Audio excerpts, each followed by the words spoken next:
Nous sommes dans la vallée du Mühlgraben. Avant 1525, il y avait un village à Heidenheim. À Heidenheim, il ne reste plus rien, sauf la pierre qui est devant la Pauluskapelle, qui est sans doute le baptistère de cette église.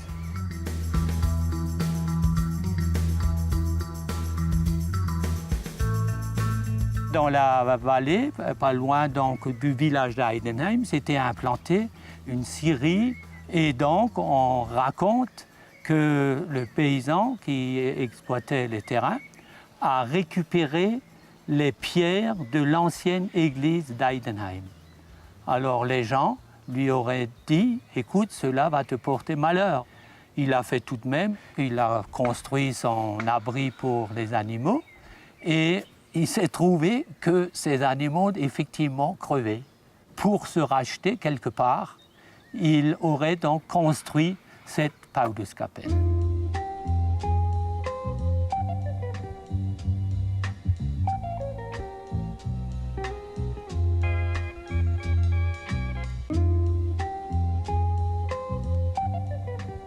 On ne sait pas exactement de quelle année elle date.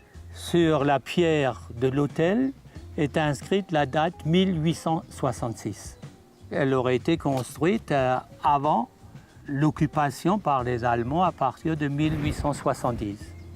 D'ailleurs, le nom des saints inscrits est écrit en français. Ça prouve bien que c'est pendant la période française que la chapelle a été construite. Ce n'est pas la chapelle Saint-Paul, c'est la chapelle des 14 saints auxiliaires, dont les statues sont à l'intérieur. Il y a Saint-Blaise, Saint-Christophe, qui est invoqué pour les voyages. Sainte-Barbe, qui, elle, est invoquée contre le feu. C'est aussi la protectrice des mineurs et des pompiers. Pendant la guerre, les gens avaient évacué les statuettes des saints auxiliaires et les avaient ramenées au village.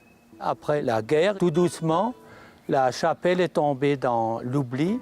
La végétation a pris le dessus, donc elle était dans un piteux état. On a fait les travaux conseillés par l'architecte du parc régional des Vosges du Nord, M. Gilbert.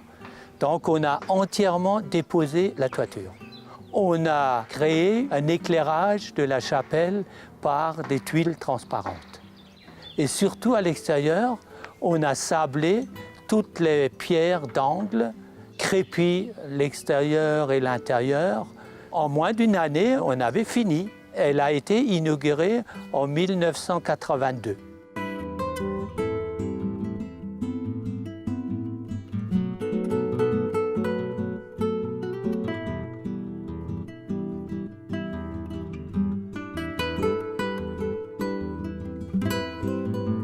Devant la chapelle, il y a deux calvaires. Donc le premier qui date de 1826, avant la construction de la chapelle. Et sur ce calvaire, il y a la statue de Nepomucène, qui est le protecteur des eaux.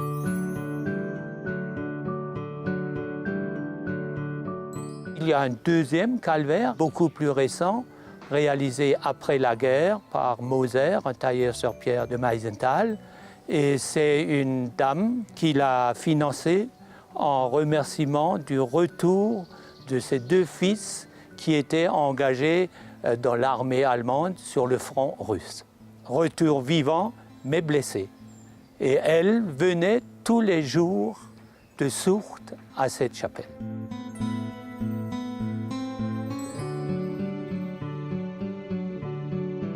Elle représente une partie de notre patrimoine.